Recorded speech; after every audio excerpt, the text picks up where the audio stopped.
Hello दोस्तों, कैसे आप सब लोग? आई हो आप अच्छे से पढ़ रहे होंगे। मैं आरती आप सभी का स्वागत करती हूँ हमारे क्लासमेट गुरु चैनल पर। तो आप हमें डेली फॉलो कर रहे हैं तो आपको पता है मैं आती हूँ और आपके साथ डिस्कस करती हूँ most important topic. Quick topics होते हैं, कुछ इंपॉर्टेंट टॉपिक्स जो कंटिन्यूसली न्यूज़ में चर्चा में बने हुए होते हैं, उनको यहाँ पे हम बहुत डिटेल में कवर करते हैं, अच्छे से पढ़ते हैं कि अगर आपका कोई क्वेश्चन वगैरह है यूपीएससी में आए, स्टेट पीएससी में आए, वनडे एग्जाम्स में कहीं पर भी कोई भी आने की संभावना होती है तो उसको हम यहाँ पे अच्छे से देखते हैं। चलो ठीक है, तो आज हम देखने वाले हैं बहुत इंपॉर्टेंट टॉपिक जिसके माध्यम से आप जो है चीज़ें चलाते हो। सबके घर पे लैपटॉप होगा या फिर कोई और चीज़ें होंगी, माइक्रोसॉफ्ट का आपके पास चीज़ें अवेलेबल होंगी, उसी के बारे में बहुत ज़्यादा न्यूज़ फैल रही है, उसको हम अच्छे से कवर करेंगे। तो चलिए स्टार्ट करते हैं। कंप्यूटर्स वगैरह सबके घर पे होंगे ही, जो भी यूज़ करते हैं लैपटॉप कंप्यूटर्स वगैरह, उनको इस समस्या के बारे में शायद पता होगा। अगर नहीं पता है तो भाई हम बताते हैं क्या हुआ है। माइक्रोसॉफ्ट, वैसे भी लोग जो है माइक्रोसॉफ्ट से बहुत परेशान रहते हैं। पेन जो है, पेन हमने लिया था लिखने के लिए, यहाँ पेंटिंग के लिए बन रहा है, कोई नहीं, इग्नोर, ठीक है। तो कहाँ पे, यहाँ पे न्यूज़ क्या है, माइक्रोसॉफ्ट आउटसोर्सिंग से दुनिया थमी। इसका मतलब क्या है? देखो, आपको पता है जितने भी बैंकिंग संस्थान होते हैं, आपका बैंकिंग संस्थान वगैरह हो गए या फिर जो भी हमारे हवाई अड्डे होते हैं, वहाँ पे जो ऑफिस होते हैं, ज़्यादातर जितने भी बड़े बड़े संस्थान होते हैं ना, वहाँ पे जो भी क्लाउड कंप्यूटिंग यूज़ की जाती है वो ज़्यादातर कौन सी होती है? वो माइक्रोसॉफ्ट की होती है। क्लाउड कंप्यूटिंग मतलब है जहाँ पे हम सारी चीज़ें डाटा वगैरह इकट्ठा कर रहे हैं। तो हुआ ये है कि माइक्रोसॉफ्ट में यहाँ पे कुछ पेमेंट्स वगैरह का इशू था, डोंट नो क्या इशू हुआ, उसकी वजह से बहुत सारी जो हमारी सुविधाएं हैं वो ठप हो गई हैं। उसको लेकर के बहुत बड़ी समस्या चल रही है। तो हमारा रेलवे कह रही हूँ, बैंकिंग जो है सिस्टम हमारा डिस्टर्ब हुआ है। लेकिन सबसे ज़्यादा जो डिस्टर्ब हुआ है वो हमारी फ़्लाइट्स कैंसिल हुई हैं, बहुत सारी फ़्लाइट कैंसिल हुई है। वहाँ पे जब कनेक्टिविटी नहीं हो पा रही है, अपडेट नहीं जा पा रही, इसकी वजह से बहुत सारी फ़्लाइट्स कैंसिल हुई हैं। आप देख सकते हो ये सारे लोग एयरपोर्ट में हैं, वेट कर रहे हैं बेचारे। कितने 200 उड़ानें यहाँ पे कैंसिल की गई हैं, जिसकी वजह से चीज़ें चर्चा में हैं। हमारे अस्पताल के काम होते हैं वो यहाँ पे ठप हो गए हैं। पेमेंट वगैरह, बैंकिंग, वित्तीय संस्थान, विपणन, जितनी भी चीज़ें माइक्रोसॉफ्ट के जरिए चल रही थी उन सबको यहाँ पे क्या है, उनको सब ठप हो गई हैं, जिसकी वजह से ये इशू जो है बहुत बड़ा हो गया है। तो क्या है, यहाँ पर जो एक चीज़ बहुत इंपॉर्टेंट यूज़ हुई है, जो वर्ड यूज़ हुआ है, उसको आप कह सकते हो शट डाउन। देखो,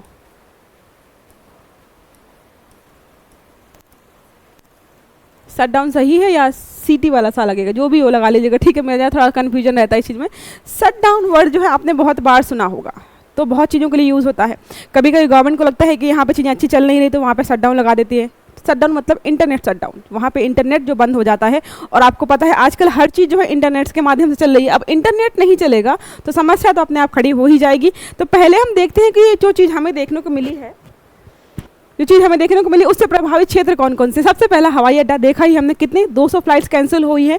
बैंकिंग सिस्टम जो है, देखो बैंकिंग सिस्टम जो है ठप होता है, लेकिन हमारी गवर्नमेंट ने जो है ये बताया कि आरबीआई ने ये बताया कि लगभग 4 बैंकों में थोड़ी समस्या देखने को मिली थी, बाकी जो है बहुत बड़े लेवल में बैंकिंग सिस्टम में कोई समस्या नहीं आई है। फिर क्या है, टीवी चैनल्स, आपको पता है टीवी चैनल्स भी यहाँ पे प्रभावित हुए हैं।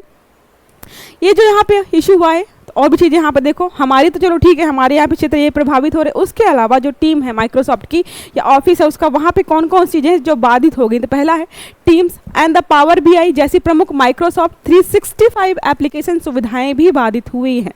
फिर क्या लिखा है, कारण की बात करने कर, देखो कारण की बात है तो सर्विस आउटरेज, यहाँ पे सेवा समाप्ति होगा।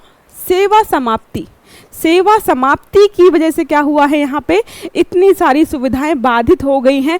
वैसे पता, एक चीज़ आपको समझा दूँ, बहुत सारे लोग परेशान रहते हैं माइक्रोसॉफ्ट का जो मतलब सॉफ्टवेयर है उससे लोग बहुत परेशान रहते हैं। और अभी देखो समस्या जो है बहुत बड़े लेवल पे, इतने बड़े लेवल पे भाई देखने को मिल रही है। आपको लगता है इनके शेयर्स जो है मार्केट में अच्छे जाएंगे, खराब जाएंगे, जाहिर सी बात है इसका साइड इफेक्ट पड़ेगा ही। फिर लिखा है, अगर हम बात करें यहाँ पे शट डाउन होता क्या है, तो आपको पता अलग अलग तरीके के शट डाउन होते हैं। एक हमने पढ़ रखा है इंटरनेट शट डाउन, जिसको लेकर के रैंकिंग भी जारी की जाती है कि भारत में सबसे ज़्यादा बार इंटरनेट शट डाउन किया गया है, विश्व में रिकॉर्ड बना रखा है भारत ने। देखो, जरा सी छोटी सी बात होती है, वहाँ पर शट डाउन हो जाता है इंटरनेट का। इसको लेकर के सुप्रीम कोर्ट ने बोला भी था कि आपको लॉ एंड ऑर्डर मेंटेन करने के लिए पुलिस दी गई है, आर्मी दी गई है, फोर्सेस दी गई हैं, आप उनका इस्तेमाल करिए। आप हर बात पर नेट शट डाउन या इंटरनेट शट डाउन कैसे कर सकते हो? ये चीज़ जो है एक तरीके से आर्टिकल 21 के राइट टू लाइफ का पार्ट बता दिया गया है, क्योंकि भाई आजकल हर चीज़ जो है हमारे इंटरनेट के माध्यम से चल रही है। आप जो पढ़ते हो वो इंटरनेट के माध्यम से चल रहा है। आजकल जो है बहुत सारी जॉब्स वगैरह ऐसे जो वर्क फ्रॉम होम के माध्यम से चलती है, जो इंटरनेट के माध्यम से चलती है, फूड डिलीवरी, कपड़ों की डिलीवरी, जो भी सामान आजकल मतलब आप XYZ आजकल जो भी ऑनलाइन कोई काम करते हैं, सब सारे काम आपको इंटरनेट माध्यम से ही मिलते हैं। और जब इंटरनेट बंद हो जाएगा तो लोगों की जो है लाइफ एकदम थम जाती है, ठीक है। फिर क्या है, क्लाउड सेवा प्रभावित है। कॉन्फ़िगरेशन में बदलाव किया गया है, जिसकी वजह से स्टोरेज कंप्यूटिंग रिसोर्सेज के बीच रुकावट आई है, ठीक है। थोड़ी चेंजेस वहाँ पे किए गए हैं। सरकार भी कई बार जो इंटरनेट शटडाउन करती है, ये हमें बता ही दिया ऑलरेडी। तो यहाँ पे जो है अलग अलग टाइप के शटडाउन्स होते हैं, वो सारे आपको यहाँ पे बताए गए हैं, तीनों प्रकार के, ठीक है। अब चलते हैं हम नेक्स्ट पेज में, और भी चीज़ें क्या लिखी हुई देखो। ये आपको पता है इंटरनेट कितना इंपॉर्टेंट हो गया है। अब भाई लोगों की लाइफ डिपेंड करती है इंटरनेट पे, ठीक है। अब यहाँ पे जो हम थोड़ा सा डिटेल में देखते हैं, थोड़ी गर्मी ज़्यादा है, आई होप आपको भी पता होगा, और बोलने से गर्मी थोड़ी ज़्यादा लगती है, ठीक है। थोड़ा सा इस बात को इग्नोर कर सकते हो। आप देखो यहाँ पे कौन कौन सी चीज़ें प्रभावित होती है। सुपरमार्केट्स प्रभावित होते हैं। यहाँ पे सुपरमार्केट में होता क्या है, चीज़ों की डिलीवरी करवाना, खरीदना और पेमेंट्स वगैरह। देखो आप जो है मशीन्स लगी होती हैं, वो सब मशीन्स जो है पेमेंट करा रही होती है, सब कुछ ऑनलाइन इंटरनेट के माध्यम से होता है। भुगतान प्लेटफॉर्म, फ़ोनपे, पेटीएम, गूगल पे, सब जितने भी हैं सब आपके इंटरनेट के माध्यम से चलते हैं, वो भी गड़बड़ जाते हैं। हवाई उड़ान बताई दी आपको, 200 फ्लाइट कैंसिल हुई हैं, और ये पहली बार नहीं है, बहुत बार ऑलरेडी हो चुका है। शेयर बाजार आप देखते हो, सारा जो है ऑनलाइन चलता है कि कौन सा शेयर, किसके शेयर ऊपर जा रहे हैं, किसके शेयर नीचे जा रहे हैं, सब ऑनलाइन दिखता है, और उसी के माध्यम से लोग जो है पैसे वगैरह लगाते हैं, जो भी करते हैं, ठीक है।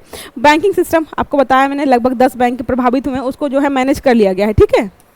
फिर क्या, स्वास्थ्य क्षेत्र भी प्रभावित होता है। बहुत सारी चीज़ें ऐसी है आजकल जो है जो भी हॉस्पिटल्स वगैरह हैं, उनकी जो सेवाएं हैं ऑनलाइन जो है प्रोवाइड की जाती है, तो सेवा क्षेत्र भी प्रभावित हो रहा है। यहाँ पे मानवीय सहायता भी नहीं पहुंच पाती है। अब मान लीजिए किसी को समस्या हो रही है, वो कैसे किसी को सहायता के लिए बुलाएगा, अगर वहाँ पे कॉलिंग सिस्टम नहीं, तो लोग क्या करते हैं, ऑनलाइन जो है सोशल मीडिया का यूज़ करके कर देते हैं। या फिर बहुत सारी चीज़ें ऐसी हैं जिसके माध्यम से जो है मानवीय सहायता के लिए इंटरनेट का प्रयोग करके लोग कनेक्ट करते हैं, वो भी नहीं पहुँच पाती है टाइम से। वित्तीय लेन देन तो हमारा हो गया, इसका देखो कहाँ गया, वित्तीय लेन देन तो इससे भी जुड़ जाएगा। पैसे का लेन देन जो हमारा है वो नहीं हो पाएगा। वाणिज्य और व्यापार भी नहीं हो पाएगा जब पैसे ही नहीं ट्रांसफर हो पा रहे हैं। अब जो है कोई कितना कैश निकालने जाएगा, बार बार कितना कोई कैश निकालने आएगा। कैश निकालने के लिए भी आप बैंक जाओगे, पता चला बैंक जा रहे हो, बैंक में पैसे निकल ही नहीं रहे, वहाँ पे सिस्टम स्लो है, सर्वर डाउन है, बता के आपको बाहर भेज देंगे, वापस भेज देंगे, ठीक है। तो क्या पैसे निकाल नहीं पाएंगे, तो वाणिज्य और व्यापार जैसी चीज़ें हैं वो भी ठप हो जाती हैं। तो एक छोटी सी चीज़ है जो जिसका नाम है इंटरनेट, वो बंद होता है, तो इसकी वजह से बहुत भारी समस्याएं आपको देखने को मिलती हैं। ये सारा हमारा हो गया इसके बारे में, ठीक है। अब हम बात करते हैं माइक्रोसॉफ्ट के। देखो माइक्रोसॉफ्ट के बारे में ज़्यादा नहीं पूछेगा, अभी जो इश्यू हुआ उसके बारे में भी नहीं पूछेगा। शट डाउन हुआ, शट डाउन कैसे हुआ, क्यों हो गया, शट डाउन के प्रभाव क्या है, शट डाउन आखिर क्या होता है, इससे संबंधित प्रश्न आपसे पूछेगा पेपर में, वो मैंने आपको बता दिए हैं। अब रही बात हमारी माइक्रोसॉफ्ट की, भाई माइक्रोसॉफ्ट जो इतनी बड़ी कंपनी है, ऑल ओवर वर्ल्ड की सबसे बड़ी कंपनी है जो कि सॉफ्टवेयर वगैरह उपलब्ध कराती है, तो उसके बारे में हमारे लिए जानना बहुत जरूरी। देखो क्या लिखा है, स्थापना जो है 1975 में बिल गेट्स और पॉल एलन द्वारा की गई थी। ये आप देख रहे हैं, ये आपके बिल गेट्स है। शायद इमेज थोड़ी सी बहुत पुरानी है, पहले के समझ में ना आए। यही कौन सा वो चाय वाला है जो वायरल हुआ, जिसके साथ इन्होंने चाय पी ली थी, बताओ उसको वायरल कर दिया। ये तो क्या ही वायरल हुआ है, ये तो पहले से फेमस है। तो दो लोगों ने यहाँ पे इसकी स्थापना की थी। मुख्यालय है रेडमंड, वाशिंगटन डीसी। आपके वनडे एग्जाम्स में या फिर हो सकता है कि आपके यूपीएससी में, स्टेट पीएससी में आपका स्टेटमेंट दिए हो 3-4, उसमें से ये कहीं से उठा के पूछ ले, आपको ये पता रहना चाहिए। दुनिया का सबसे बड़ा कंप्यूटर सॉफ्टवेयर विक्रेता है ये, कंप्यूटर विक्रेता नहीं है, कंप्यूटर सॉफ्टवेयर विक्रेता है, आपको याद रखना है। जो आप विंडोज़ 10, विंडोज़ 11 यूज़ करते हो ना, वो सॉफ्टवेयर अपडेट करते हो, वही है, वो सॉफ्टवेयर विक्रेता है। यहाँ पे क्लाउड कंप्यूटिंग होगा, ठीक है। ये ब्लाउड थोड़ा गड़बड़ हो गया है, ये है क्लाउड कंप्यूटिंग प्रोवाइड करता है, क्लाउड कंप्यूटिंग सेवाएं। क्लाउड कंप्यूटिंग के तरीके से होता है, बहुत सारा आपको डाटा कहीं स्टोर करना, उसके लिए आपको स्टोरेज प्रोवाइड करना, ठीक है, ताकि आप सारी चीज़ें वहाँ पे इकट्ठा करते रहो, ठीक है। वीडियो गेम्स आप खेलते हो, जो वीडियो गेम्स अच्छे वो ज़्यादातर यहीं से आते हैं। कंप्यूटर्स हो गए, गेमिंग हार्डवेयर वगैरह हो गए, वो भी यहाँ प्रोवाइड किया सॉफ्टवेयर ये माइक्रोसॉफ्ट के द्वारा।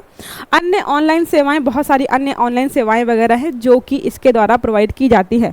लेकिन आपको जो सबसे मोस्ट इंपॉर्टेंट चीज़ याद रखनी, वो ये याद रखनी है कि सबसे बड़ा कंप्यूटर सॉफ्टवेयर विक्रेता कौन है। अगर पूछे आपसे कि सबसे बड़ा, विश्व का सबसे बड़ा कंप्यूटर सॉफ्टवेयर विक्रेता कौन है, तो वो कौन है, माइक्रोसॉफ्ट। अब आते हैं हमारे क्वेश्चंस पर। कुछ क्वेश्चंस हमारे ऐसे हैं जो कि क्लाउड कंप्यूटिंग से या इंटरनेट शटडाउन से या कहीं से भी कुछ पूछे गए हैं हमारे यूपीएससी में फिर या किसी और एग्जाम में। तो मैंने यहाँ पे क्वेश्चन रखे हैं, उनको देख लेते हैं, समझ लेते हैं क्या है कैसे। देखो पहला क्वेश्चन क्या लिखा, क्लाउड कंप्यूटिंग के विषय में निम्न में से कौन सा तथ्य सही है। क्लाउड कंप्यूटिंग के बारे में आपको जो बताया मैंने इतना समझ में आया, उसके अलावा जो नहीं बताया है, नहीं समझ में आया, वो आपको क्वेश्चन समझ में आ जाएगा। पहला स्टेटमेंट बोल रहा है यह एक इंटरनेट आधारित कंप्यूटिंग का प्रकार है, ठीक है, जो मांग पर कंप्यूटर्स तथा अन्य डिवाइसेस को शेयर्स कंप्यूटर्स प्रोसेसिंग रिसोर्सेज तथा डेटा प्रदान करता है। ठीक है, पहला स्टेटमेंट हमारा ये हो गया। मुझे लग रहा है पेन थोड़ा ज़्यादा मोटा चल रहा है, ठीक है। यह क्लाउड कॉरपोरेशन द्वारा प्रदत्त सेवाओं का समूह होता है, ठीक है, बोला ये क्लाउड कॉरपोरेशन द्वारा प्रदत्त सेवाओं का समूह होता है। क्लाउड कंप्यूटिंग का मतलब होता है कि वहाँ पे आपको बहुत सारी सेवाएं जो एक जगह मिल जाएंगी, ठीक है। ये आपके सिस्टम में इंस्टॉल एक एप्लीकेशन की इंटरनेट आधारित सेवाओं का समूह होता है। मतलब क्या है, यह आपके सिस्टम में इंस्टॉल एक एप्लीकेशन की इंटरनेट आधारित सेवाओं का समूह होता है। मैं आपको ऐसे बताऊंगी कि लगेगा सारे ही विकल्प सही हैं, ध्यान से आपको पढ़ना है। और हमारा चौथा विकल्प क्या है, इनमें से कोई नहीं। जल्दी से बताइए, कमेंट में आंसर बताइए। जो लोग भी वीडियो देख रहे हैं उनसे मेरी एक ही दरख्वास्त है कि आंसर सही कौन सा होगा ये बताइए। इसका सही जो उत्तर है ये पहला है। ये सारे कुछ मात्रा में सही है लेकिन पूरे तरीके से सही नहीं है, जिसके वजह से ये सारे विकल्प जो हमारा दूसरा और तीसरा गलत रहता है। पहला जो विकल्प हमारा वो बिल्कुल सही है, ठीक है। नेक्स्ट क्वेश्चन है, ये हमारा PYQ है, यूपीएससी का 2022 में प्रारंभिक परीक्षा में पूछा गया था। तो हो सकता है इसको मैं सॉल्व ना कराऊं, इसको मैं आपके लिए दूंगी, आपको सॉल्व करना है, आपको सॉल्व करके लाना है। और इसको क्या करना है, आपको कमेंट बॉक्स में बताना है कि इसका उत्तर क्या होने वाला है। देखो आप यूपीएससी की तैयारी कर रहे हो तो PYQ जरूर देखे होंगे आपने। PYQ देखे हैं फिर भी अगर सॉल्व नहीं कर पाए, इसका मतलब है कि आपका रिवीजन जो है थोड़ा कमजोर है, उसको थोड़ा ठीक करने की जरूरत है आपको, ठीक है। तो देखो लिखा है सॉफ्टवेयर इज सर्विस, SaaS का फुल फॉर्म ये है, के संदर्भ में निम्नलिखित कथनों पर विचार करें। ये यूपीएससी का प्रीलिम्स में 2022 में प्रश्न आया हुआ है। SaaS क्रेता उपयोगकर्ता इंटरफेस को अनुकूलित कर सकते हैं और डेटा फील्ड बदल सकते हैं। SaaS जो है SaaS उपयोगकर्ता अपने मोबाइल डिवाइस के माध्यम से अपने डेटा तक पहुंच सकते हैं। तीसरा है आउटलुक, हॉटमेल और याहू मेल सॉस के रूप में है, ठीक है। SaaS मतलब ना ही ये सॉस है मायके वाली है, ना ही सॉस है खाने वाली, ये कंप्यूटर वाली सॉस है, ठीक है, याद रखना है। तो विकल्प दिए हैं हमारे, कौन सा सही बताना है। 1 और 2 सही हैं, 2 और 3 सही हैं, 1 और 3 सही है, 1, 2 और 3 सही। इनमें से कौन सा सही है, इसका जो है उत्तर आप कमेंट बॉक्स में दीजिएगा, ठीक है। और एक क्वेश्चन जो आपके लिए रखा है मेंस का, इस पर क्या करना है, आपको जो है इस पर जो है आंसर राइटिंग करनी है। और हमारा टेलीग्राम ग्रुप अगर आपने ज्वाइन किया हुआ है तो आप जो आंसर राइटिंग करके उसका आंसर जो है टेलीग्राम ग्रुप में भेज सकते हो, ठीक है। तो देखो क्वेश्चन क्या है, क्लाउड कंप्यूटिंग ने भारत को तथा विश्व को कैसे प्रभावित किया है। आजकल का ज़माना इंटरनेट का है और क्लाउड कंप्यूटिंग का बहुत हद तक क्या बहुत ज़्यादा इस्तेमाल किया जाता है। इसलिए आपको जो है ये हमारा साइंस टेक वाले पोर्शन में आ जाएगा। आपका मेंस में चाहे आप यूपीपीसीएस दीजिए या फिर आप यूपीएससी दीजिए, इसका क्वेश्चन बन सकता है मेंस के लिए। तो आप इसका जो है उत्तर लिख कर आएंगे या फिर हमारे टेलीग्राम चैनल पर भेजेंगे, ठीक है। तो ठीक है दोस्तों, ये टॉपिक हमारा ये पे खत्म होता है। अब मिलेंगे हम हमारे नेक्स्ट टॉपिक पर, जो भी बहुत इंपॉर्टेंट टॉपिक होगा आपका, उसको हम डिस्कस कर रहे होंगे। तब तक आप अच्छे से पढ़िएगा, अपना ख्याल रखिएगा। Have a good day, thank you.